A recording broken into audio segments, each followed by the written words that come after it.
Welcome to Aadya TV. ఇప్పుడు మనతో పాటు మన ఈరోజు స్పెషల్ గెస్ట్ ఎర్రబల్ సతీష్ రావు ఉన్నారు.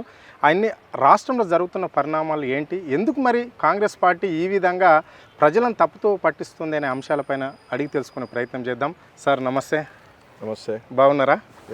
మీరు ఎలా ఉన్నారు? బాగున్నాం సార్. చెప్పండి సార్, ఈ రేవంత్ రెడ్డి సర్కారు వైఖరిని ఏ విధంగా చూడాలి, ఎట్లా చూడాలి? మరి ఇట్లా పొద్దుకో మాట పూటకో తీరు అన్నట్లనే చేస్తుంది. మరి ఈరోజు ఫోన్ ట్యాపింగ్ విషయంలో కూడా అనేక మలుపులు తిరుగుతున్నారు. దీన్ని ఎట్లా చూస్తారు మీరు? ఫోన్ ట్యాపింగ్ అనేది ఇది ఒక కల్పితమైన కేసు. సపోజ్ పంజాగుట్ట పోలీస్ స్టేషన్లో హరీష్ రావు గారి మీద కేసు బుక్ అయింది. రైట్. దాని మీద హరీష్ రావు గారు హైకోర్టు పోవడం జరిగింది. హైకోర్టులో ఆల్రెడీ ఆ కేసు కొట్టేయడం జరిగింది. హరీష్ రావు గారి ఫేవర్లో వచ్చింది. దీని మీద ఈ ప్రభుత్వము, ఈ కాంగ్రెస్ పార్టీ, ఈ ప్రభుత్వం ఏం చేసింది, సుప్రీంకోర్టుకు ఎస్ఎల్పి వేసింది.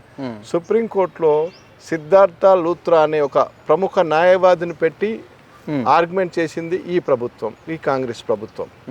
చేసినా కానీ న్యాయం ధర్మం గెలుస్తుంది, అంతిమ లక్ష్యం ధర్మమే. కాబట్టి ఈరోజు ప్రభుత్వం వేసిన ఎస్ఎల్పిని కొట్టివేయడం జరిగినది. హరీష్ రావు గారికి ఈ టైం కాదు, ఇంకా వచ్చే టైం ఎప్పుడు కూడా ఫోన్ ట్యాపింగ్లో హరీష్ రావు గారిని విచారించడానికి అవకాశమే లేదని సుప్రీంకోర్టు తీర్పు చెప్పింది. ఈ ప్రభుత్వానికి ఇంతకంటే ఇంకేం కావాలో చెప్పండి. రైట్. మీరు ప్రభుత్వము ఈ కక్ష సాధింపు చర్య మీద కేసులు పెడుతుందన్న దానికి నిదర్శనమే ఈరోజు హరీష్ రావు గారికి ఇచ్చిన ఊరట. వీళ్ళు ఎంత పెద్ద ప్రముఖ న్యాయవాదిని తీసుకొచ్చి ఏదో పెద్ద ప్రాజెక్టు మీద ఏదో అయినట్టు సిద్ధార్థ లూత్రాని తీసుకొచ్చి పెట్టి ఏదో చేయాలా, ఏదో బీఆర్ఎస్ పార్టీలో మంచి పేరున్నది, మంచి నాయకుడు, ఒక మంత్రిగా, ఒక ఉద్యమకారుడుగా ఆయనకి ఏదో మచ్చ రావాలి, మచ్చ తీసుకొచ్చి పెట్టేస్తే పని అయిపోతుందని కక్ష సాధింపు కేసు, బట్టగాల్చి మీదేయాలన్న కేసు. కాబట్టి సుప్రీంకోర్టు అన్ని విధాలా పరిశీలించి హైకోర్టు కొట్టేయడం జరిగింది, సుప్రీంకోర్టు ఎస్ఎల్పి కొట్టేయడం జరిగింది. అంటే హరీష్ రావు గారు ఆయన పని ఏంది, ఆయన నిర్దోషి కాదు కదా, అసలు అసలు అసలు ఎప్పుడు కూడా ఎంక్వైరీ చేయడానికి వీలే లేదని చెప్పింది సుప్రీంకోర్టు ఈరోజు. కాబట్టి ఈ ప్రభుత్వం కక్ష సాధింపు చర్యలు ఇప్పటికైనా మానుకోవాలని కోరుకుంటారు. రైట్. హరీష్ రావు విషయం అట్లుంటే మరి కేటీ రామారావు విషయం ఎట్లా ఉండబోతుంది? మాజీ ముఖ్యమంత్రి విషయం ఏ విధంగా ఉండబోతుంది? మళ్ళీ ఒక పోలీస్ ఆఫీసర్ కూడా ఉన్నాడు కదా, అంటే వీళ్ళందరూ దీనికి బాధ్యతలే అని చెప్పేసి కూడా కాంగ్రెస్ ప్రభుత్వం పదే పదే చెప్తూనే వస్తుంది జనాలకు. అది చాప కింద నీరులాగబోతుంది. మరి ఇది ఎట్లా చూడవచ్చు దీన్ని, ఈ విషయాన్ని? ప్రభుత్వము అందరి మీద కూడా ఇదే కక్ష సాధింపు చర్య. అంతిమంగా బాబాసాహెబ్ అంబేద్కర్ గారు రచించిన రాజ్యాంగం ప్రకారం న్యాయ వ్యవస్థ మీద మేము నమ్ముకోవాల్సిందే. లేకుంటే ఈ కాంగ్రెస్ పార్టీ వాళ్ళ 50-60 ఏళ్ల చరిత్రలో ఎక్కడైనా అధికారం రాగానే ప్రతిపక్ష పార్టీలను, ఆ పార్టీలను తొక్కడము, రాజకీయం చేయడం తప్ప ప్రజలకు ఏం చేద్దాం, ప్రజలకు ఎట్లా వాళ్ళని డెవలప్ చేద్దాం, ప్రజలకు ఏ విధంగా రాష్ట్రాన్ని అభివృద్ధి చేద్దామన్న అది లేదు.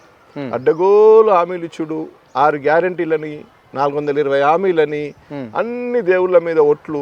అంటే ఒక పెద్ద ఉన్నత స్థాయిన వ్యక్తి దేవుళ్ళ మీద ఎందుకు ఒట్లేయాలా? నువ్వు దేవుడి మీద ఆ క్షణం ఒట్టేసి తప్పించుకోవడం ఎందుకు? అసెంబ్లీలో దేవుడి మీద ఆనానుడు ఎందుకు? ఒక సీఎం స్థాయి వ్యక్తి ఎంత రాయల్గా, ఎంత పొల్యూట్గా, ఎంత క్లారిటీగా, ఎంత పొలైట్గా, ఎట్లా నీట్గా ఇది ఉంది, ఇది రాష్ట్రం, ఇది ప్రాజెక్ట్, ఇది గత ప్రభుత్వం ఇంతవరకు చేసింది, మేము ఇంత చేస్తున్నాం. గత ప్రభుత్వం శాసన పక్షంలో ప్రతిపక్ష నాయకునికి అవకాశం ఇవ్వాలి, చెప్పమనాలి. యావత్ సమాజం చూస్తుంది కదా. నీకెందుకు అంత బాధ, ఎందుకు అంత ఉక్రోషం, ఎందుకు అంత ఆవేశం? మీరు అన్నట్లనే సతీష్ రావు గారు, ఒకటి మీ బీఆర్ఎస్ నాయకులు పదే పదే తప్పును జనాలకి తీసుకుపోతారు. కాబట్టి ఈ రాష్ట్ర ముఖ్యమంత్రి అసెంబ్లీలో కాదు, ఏ దేవుని మీద అయినా ఒట్టేయడానికైనా సిద్ధంగా ఉన్నాడు. ఎందుకంటే ప్రజలు మీ మాట నమ్ముతున్నారు. అది అబద్ధాన్ని మీరు దాన్ని నిజము నిజము నిజము అని చెప్పేసి బీఆర్ఎస్ నాయకులు తీసుకుపోతున్నారే. కాబట్టి ఇట్లా దేవుళ్ళ మీద ఒట్టేస్తేనన్నా ఇక్కడ మా మాట నమ్ముతారని ఆయనకు ఒక పగడ సానుభూతి వస్తుంది అని చెప్పేసి పోయింది. అది సర్వేంద్రాణం నయనం ప్రధానం. అంటే కళ్ళతోటి చూసిందే కేసీఆర్ అభివృద్ధి, కళ్ళతోటి చూసిందే కేసీఆర్ తెలంగాణ తీసుకొచ్చిండు. మన కళ్ళు చూసినాయి, మన చెవులు ఆయన మాటలు, మన సమాజం, తెలంగాణ యావత్ సమాజం గ్రామాలలో, రూరల్ ఏరియాలలో ఆయన చెవులు, ఆయన నోటితోటి చెవులను మోసం చేయగలిగిండు, ప్రజలను నమ్మించగలిగిండు. సర్వేంద్రాణం నయనం ప్రధానం. మన కళ్ళైతే ఉన్నాయి కదా, అభివృద్ధి అయితే మన కళ్ళ ముందే ఉంది కదా. మిషన్ కాకతీయ ఉంది కదా, మిషన్ భగీరథ ఉంది కదా. రైతు బంధు, రైతు వేదిక, కాళేశ్వరం ఉంది కదా, యాదగిరిగుట్ట లక్ష్మీనరసింహ స్వామి ఉంది కదా, హైదరాబాద్ ఫ్లైఓవర్లు ఉన్నాయి కదా, హైదరాబాద్ సెక్రటరేట్ ఉంది కదా, కమాండ్ కంట్రోల్ ఉంది కదా, రేవంత్ రెడ్డి గారు రెగ్యులర్గా రివ్యూ పెట్టే కమాండ్ కంట్రోల్ ఉంది కదా, ఇంత పెద్ద అభివృద్ధి, అన్ని జిల్లాలు ఉన్నాయి కదా, 30 జిల్లాలు, జిల్లాకు ఒక మెడికల్ కాలేజ్ ఉంది కదా, ఇంకేం కావాలి? గురుకులాలు ఉన్నాయి కదా, గురుకులాల పిల్లలు చదువుకొని బయటకు వచ్చి ఇప్పుడు కాలేజీలకు వచ్చేసారు కదా, ఇంకేం కావాలి?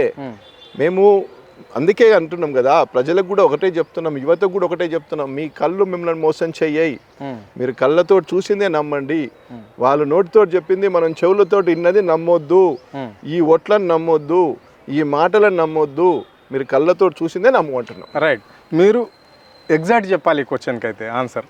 అంటే ఇప్పుడు కేటీఆర్ మీద అనేక కేసులు ఉన్నాయి, దాదాపుగా 10 నుంచి 15 కేసులు దగ్గర దాకా ఉన్నాయి. So Jonnawada farm house case అని ఒకటి ఉంది, మళ్ళా ఈ రేస్ కేసు, ఫోన్ ట్యాపింగ్, అంటే ప్రధానంగా ఈ కేసులలో ఏ కేసు తోటి త్వరలో కేటీ రామారావు మీ మాజీ మంత్రి ఎప్పుడు అరెస్ట్ కాబోతున్నాడు? జొన్నవాడ కేసు అంటే అర్థం కాలే, ఏమున్నది జొన్నవాడ కేసు? ప్రభుత్వం పెట్టింది కదా, మీకు తెలియదు? ఏం కేసు అది? ఏం కేసు? అందులో ఏదో డ్రగ్స్ తీసుకుంటున్నారు అదంతా అని చెప్పి ఇవన్నీ లొటపీస్ కేసులు. రైట్, ఆయనకు అసలు సిగరెట్ అలవాటు లేను డ్రగ్స్ తీసుకుంటున్నావు అంటే ఎట్లా? మంత్ అలవాటు లేదు, సిగరెట్ అలవాటు, డ్రగ్ తీసుకున్నావు అంటే ఎట్లా? కేటీఆర్ అనే వ్యక్తి ఒక ఉద్యమకారుడు, ఒక చదువుకున్నాడు, ఒక 40 సంవత్సరాల నుంచి వాళ్ళ ఫాదర్ ఒక ఎమ్మెల్యే, వాళ్ళ ఫాదర్ ఎమ్మెల్యే ఉన్నప్పుడు స్కూల్కి పోయిన వ్యక్తి, ఆయన ఒక స్టేజ్లో ఉండి చదువుకొని ఒక పద్ధతిగా గుంటూరులో చదివిండ్రు, హైదరాబాద్లో చదివిండ్రు, పూణేలో చదివిండ్రు, అమెరికాలో చదివిండ్రు, అమెరికాలో జాబ్ చేసిండ్రు, తర్వాత అమెరికా కంపెనీ ఇండియాలో ఉండే కూడా ఇక్కడ కూడా జాబ్ చేసిండు కొద్ది రోజులు, తర్వాత ఉద్యమం నాయకుడుగా తండ్రి బాటలో నడుచుకుంటూ ఉద్యమంలో తండ్రికి సపోర్టుగా జాబ్ వదిలేసిండ్రు. మొత్తం తెలంగాణ కోసమే 10 సంవత్సరాలు తెలంగాణలో మంచి అద్భుతంగా తీసుకొచ్చిండు, ఐటీని ఒక రేంజ్ పట్టుకొచ్చిండ్రు. ఎక్కడో ఉన్నదాన్ని ఎక్కడికో తీసుకుపోయింది కేటీఆర్ గారు. జన్వాడ కేసు ఏముంది? ఏం కేసు జన్వాడ కేసు? జన్వాడలో ఏముంది? ఏం కేసు? నేను అడుగుతున్నా, ఏముందండి జన్వాడలో? ఏం కేసు లేదు. ప్రభుత్వం పెట్టింది కదా, ప్రభుత్వం పెట్టిందంటే హరీష్ రావు గారి మీద కూడా ప్రభుత్వం పెట్టింది, మరి వాళ్ళు ఎందుకు ఎస్ఎల్పి సుప్రీంకోర్టులో కొట్టేసిండ్రు? రైట్, అన్ని ప్రభుత్వం అన్ని కొట్టేసే కేసులే పెట్టింది, ఏ కేసు కూడా నిలబడదు. అంతిమంగా మా అధినాయకత్వానికి మచ్చ లేకుండా ఉంటుంది, మా కార్యకర్తలకు కూడా మచ్చ లేకుండా ఉంటాం. రాబోయే రోజులన్నీ మాయే. రైట్.